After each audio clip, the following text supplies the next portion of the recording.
บายดีสบายดีทุกท่านข้าพเจ้าซินน้ำอยากมาบอกว่าการบ่มีโลกคือลาภอันประเสริฐทุกท่านการบ่มีโลกคือลาภอันประเสริฐคำว่านี้เข็ดและศักดิ์สิทธิ์ที่สุดการทรมานที่สุดคือการมีโลกแล้วอันที่สำคัญนะโลกสมัยเนี่ยเข้ามาหาพวกเขาได้ง่ายดายที่สุดและหลีกเลี่ยงบ่ได้เนาะเพื่อนบอกว่าท่านหมอบอกว่าและมันก็ความเป็นจริงเลยโลกมาหาเราด้วย3 ช่องทางใหญ่1คืออากาศซึ่งอากาศเดี๋ยวนี้หาคำว่าปลอดโปร่งปลอดภัยบ่มีแล้วมีแต่ฝุ่นละอองสารพิษสารเคมีทั้งนั้นเนาะแล้วอันที่2คืออาหารการกินที่เรารับประทานในแต่ละวันมันบอกบ่ได้เลยว่าอันนี้มันคือออร์แกนิกและมันมีสารพิษสารเคมีที่มันตกค้างมาจากปุ๋ยซึ่งเขาเจ้าเอาใส่ในนั้นเนาะบอกว่าสิเป็นฟอกโมนมาจากอาหารทะเลนั่นนี่เพื่อกันบูดแล้วยังบ่พอนะเรื่องน้ำที่สะอาดน้ำดื่มที่สะอาดทุกท่านเขาบอกว่าสะอาดแล้วแต่ที่จริงมันยังบ่สะอาดมันพาให้เกิดโรคต่างๆได้ง่ายเขาสังเกตได้เลยว่าการเป็นนิ่วมาไขหลังนิ่วนั่นนู่นนี่หลายที่สุดในปัจจุบันเนาะแล้วมื้อนี้ข้าพเจ้าก็เป็นหนึ่งในนั้นเมื่อก่อนเป็นหนึ่งในนั้น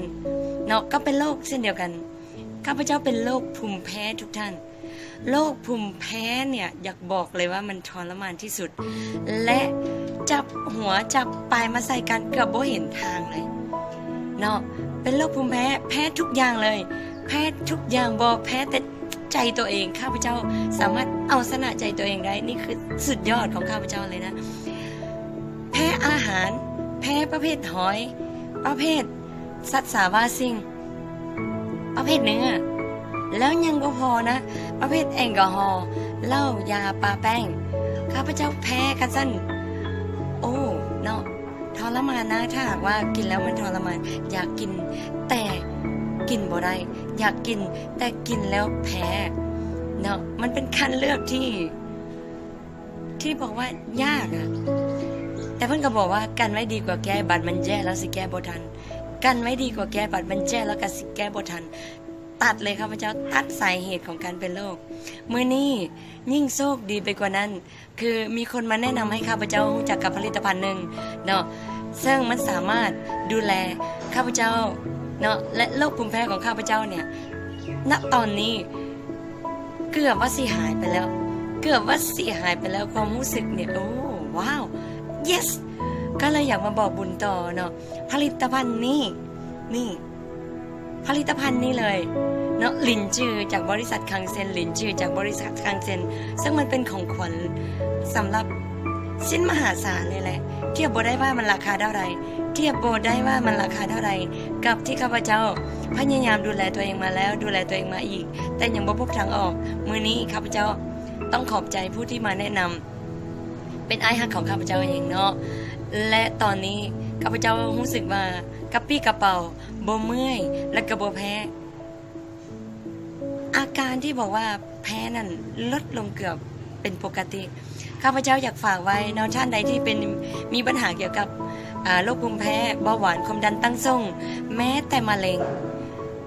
ตับมะเร็งปอดเนาะหรือพยาธิต่างๆอยากให้ลองบ่อยากให้เชื่อแต่อยากให้ลองอย่างน้อยสิ่งที่พวกเราลองได้เพิ่นบอกว่าเงินทองเป็นของหาได้แต่สุขภาพดีเนี่ยบ่มีขายสุขภาพดีบ่มีขายอยากได้ต้องดูแลเองอยากให้ลองเจ้าสอบถามมาเพิ่มเติมได้กินแบบไหน